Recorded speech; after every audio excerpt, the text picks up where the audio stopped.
While I was in the kitchen cleaning the dishes when I heard a knock on the door. I slowly went to open the door. Yes, I said, not knowing who the person is.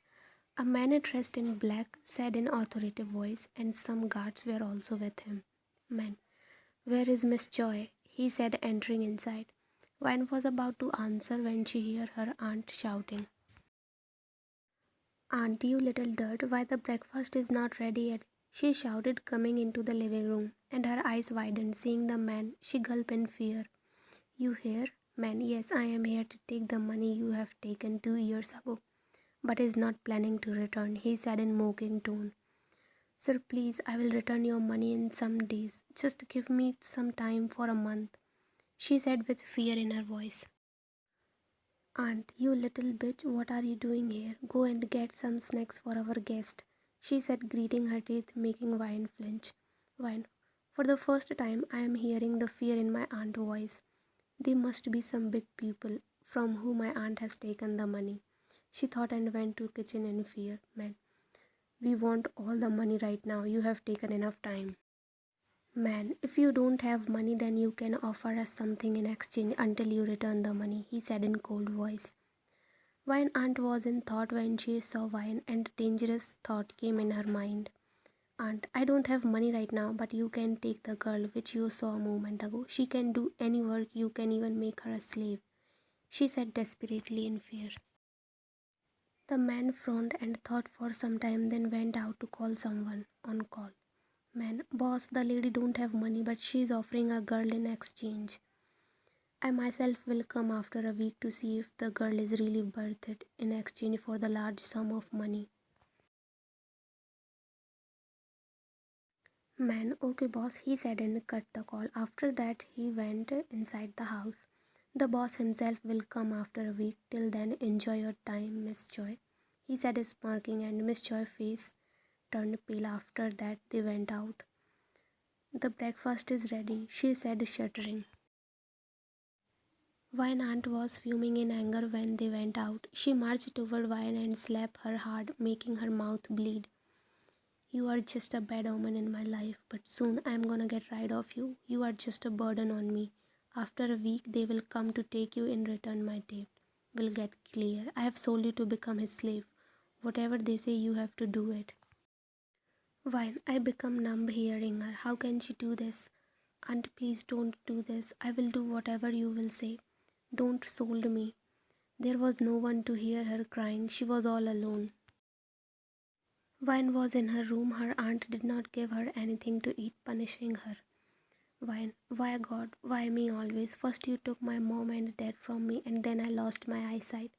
And now she is selling me to someone who also will use me, beat me, abuse me, and don't know what will he do. She was struggling to set her hands free from the scarf that was tied around her hands. Her sobs won't stop, and she could feel him coming closer. Please let me go, brother. She flinched when she felt him hovering over her.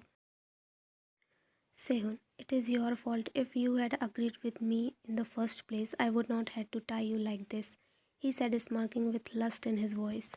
Why, no, please. Sehun, I have been waiting for this day for 6 years. I have been planning this since the day I have returned from Seoul back. Then you were quite younger, but now you have grown up more beautifully. Your lips are so tempting, he whispered, gripping her chin roughly. She tried to free her face, but it was of no use. He was too strong. Please leave me, she cried, and felt disgusted when he touched her body. Oh baby, your cries are turning me on even more. Look, I am already so hard. His words disgusted her. She cannot scream for help as no one was at home, and even if they are, she doubted anyone would help her. Sehun is Vine's step-cousin who is like older brother for her. She always respected him, and here he was about to rape her. She is an orphan, so no one would care to protect her, and she is a burden on them. Vine, I was feeling helpless, scared, disgusted, but still tried to fight. I won't surrender to him. Jungkook, we reached to that place to deal with that bastard who took the money and ran away without clearing the debt.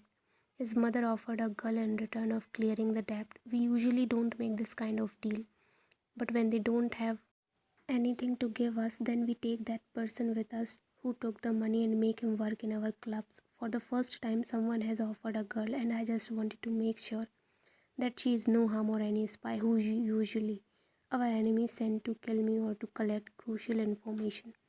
It seems that there is no one in the house. Then we hear some noises coming from our room and we just went there silently. Just then the door opened, inviting that himself.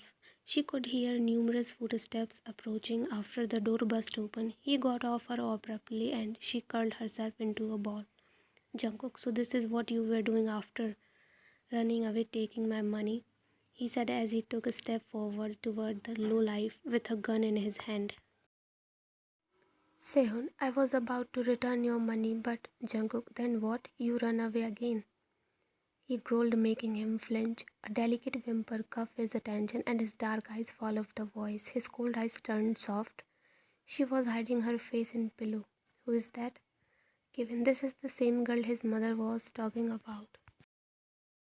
Jungkook, I moved toward her. She shut her eyes tightly, hiding her face. I sighed and started opening the scarf around her wrist.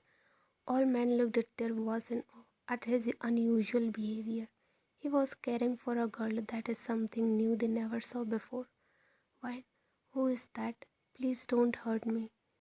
Her voice was like a melody to his ears. As soon as he freed her hand, she moved back and seeing her face, Jungkook got stunned.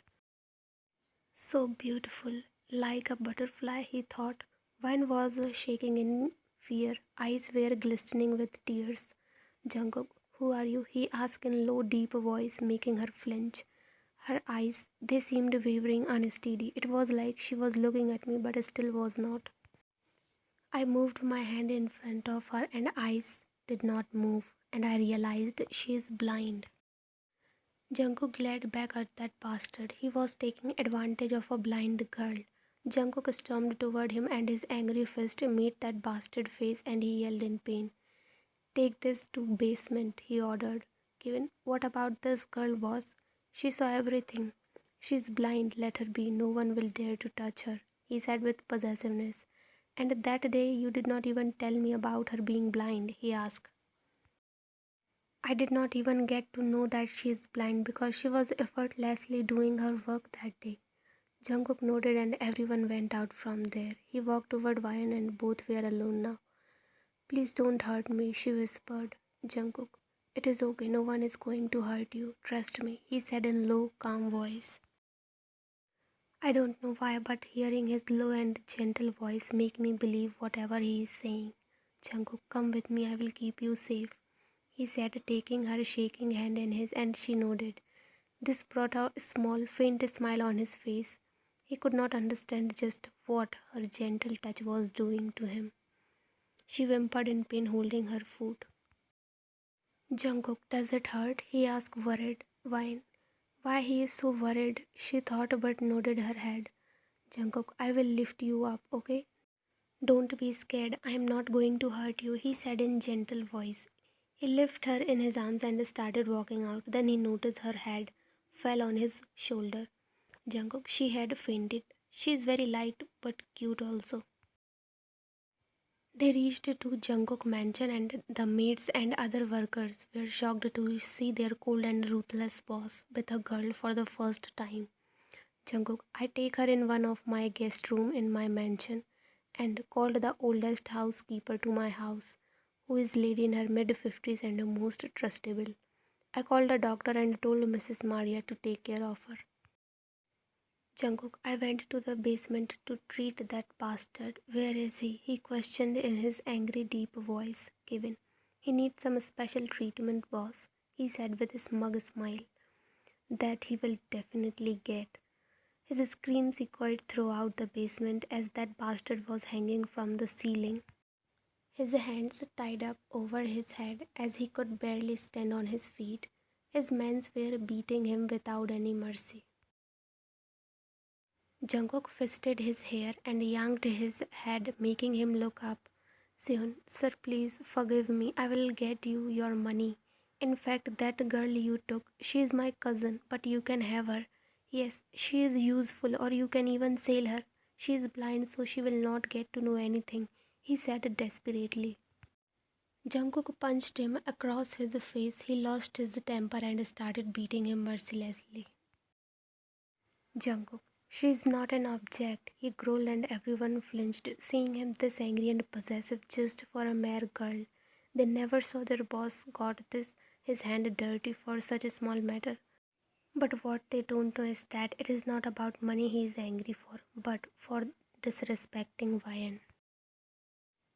The doctor came and after the checkup, he gave Vian some medicine. Doctor, she will wake up in few minutes. She is quite weak right now and it seems she has not eaten anything for days. The doctor said looking at the girl with pity. Mrs. Maria, poor child has to suffer so much at such young age, she thought gently caressing Vian's head. After some minutes, Vine started opening her eyes. Vine, I came back to my consciousness and I felt something soft beneath me. Water, she said hoarsely. Her throat felt dry.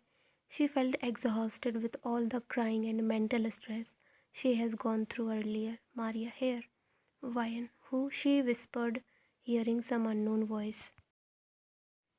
Maria, it is okay, dear. You are fine now. No need to be scared. We all are good people. No one is going to hurt you. You can trust me, she said in soft and gentle tone. Wine. I felt an unknown hand caressing my head. I felt warmth in her touch. This is the first time I am somewhere alone other than my house with unknown people. Where I am? She asked, shuddering in a scared voice. Sensing her vulnerability and scared voice, Mrs. Maria gently wrapped Vine in a warm, comforting hug. Vine can sense by her touch that it is a middle-aged woman. Her eyes got moist, feeling the motherly affection after years.